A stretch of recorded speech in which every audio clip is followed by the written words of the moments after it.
What emotion do you feel when you're going to approach someone you're very attracted to and there's an extremely high probability that she's going to tell you to disappear? Right, exactly, absolutely, because it's a real judgment, right? We're going to see a movie called Crumb where you'll see this in great detail. But it's a real judgment. It's like the best judgment is, well, I don't mind your physical presence, but your genes should definitely not survive another generation. Right, and that's sort of generally translated into, I think we should just be friends.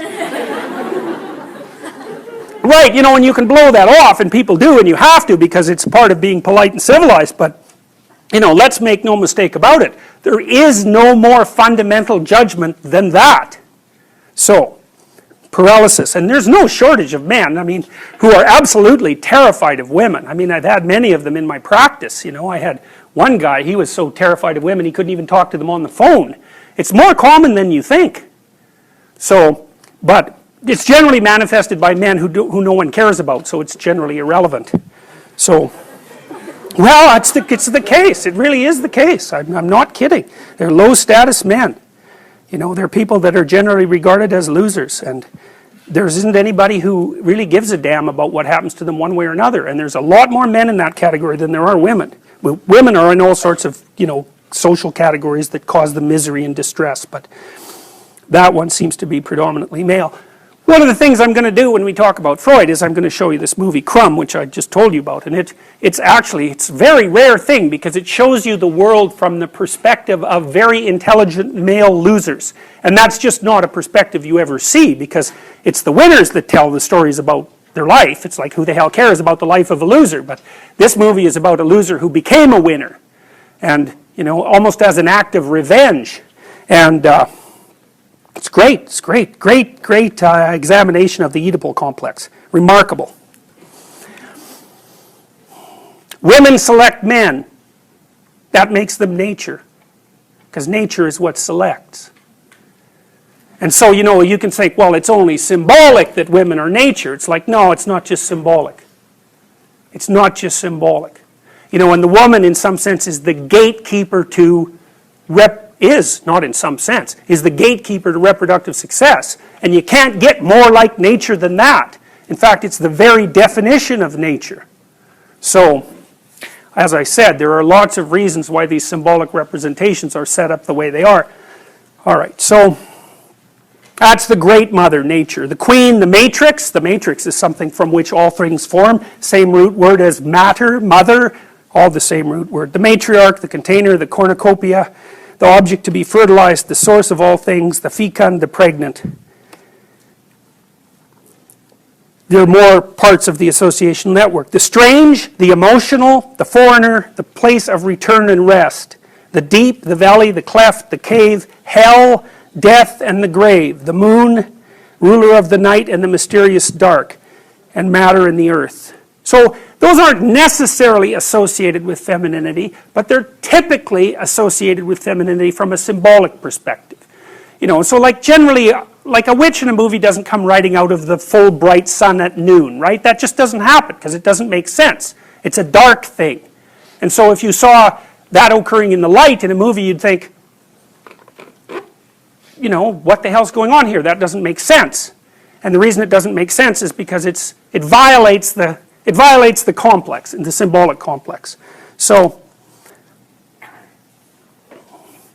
those are female denizens of the underworld and hell. Very pleasant creatures. It's like Medusa with the head of snakes, you know. And if you ask, you know, why would a woman have a head of snakes in reference to a man? And that's really simple. I bet there are men here who know the answer to that. I don't know what you guys think about this, but I was pretty happy when I thought this up, and it took me a long time. So if you think about the world in Darwinian terms, right, it's a struggle for survival and reproduction, which are basically the same thing. Survival is you, but reproduction is the survival of your genes. So it's a survival issue over very long spans of time. Okay. What do we call the selection mechanism? Right, natural selection, right? It's nature who does the selection. Okay, so let me tell you something that makes female humans different than female chimps. I mean, there's lots of things that do, but but here's an important one. If you look at which male in a chimp troop fathers most of the offspring, it's the dominant male. But the reason for that isn't because the female chimps sort of flock around the dominant male. Now that happens in other species, but it doesn't happen with chimps. What happens is the dominant male chases all the subordinate males away and will interfere with any sexual behavior they manifest. It'll chase them away. The females, though, are perfectly happy to mate with a subordinate male if they're in heat and they get the opportunity. So they go into heat, which is something that doesn't happen with female humans, and they really don't care who they mate with. Okay. Female humans are much different than that. They're picky. So they're choosy. It's a big deal. It's a big deal that they're choosy. Women also seem to evaluate men for their fitness. Now, so, lots of men have no sexual partners and they have no children. That's not the case with women. Almost all women have one child or more. And it's a rare woman indeed who cannot find a sexual partner. Some of you undoubtedly have already experienced what it's like to be possessed by a particularly stupid idea. You know, so maybe you've grown out of one or two of the stupid ideas that possessed you, or maybe you're possessed by an attraction to someone you can't control, or you can't control your eating behavior, or you're a pushover when it comes to interpersonal interactions because you're too agreeable, or you fly off the handle and fight, and none of this is really under your control. And so all of those things that manifest themselves not only in your behaviors but in your perceptions themselves, they tend to take on embodied form and use you as the vehicle for their activity. So, and when you're thinking about something like anger, for example, think about how it works, because it's quite peculiar. What must someone generally do? How must someone generally act if you're going to be angry at them? They have to be irritating, right? They have to provoke you in some way.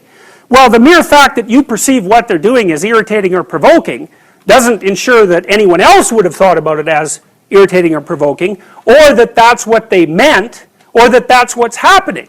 And my point is, it's very important to think about these complexes of ideas as subpersonalities, because otherwise you really don't get what they're like. If you're angry, if you have a proclivity towards anger, especially if it's an unthinking proclivity, anything that someone says might irritate you. And it isn't like they say something and you think about it and then you get irritated. It's like you perceive the person as irritating. Maybe it's just the way they hold their mouth or something. It can be very, very subtle. And you might say, well, it's not me, it's you. It's not that I'm irritated by you. It's that you're irritating. And that, that's a very difficult thing to settle, because the reality is somewhere between the subjective and the objective, right?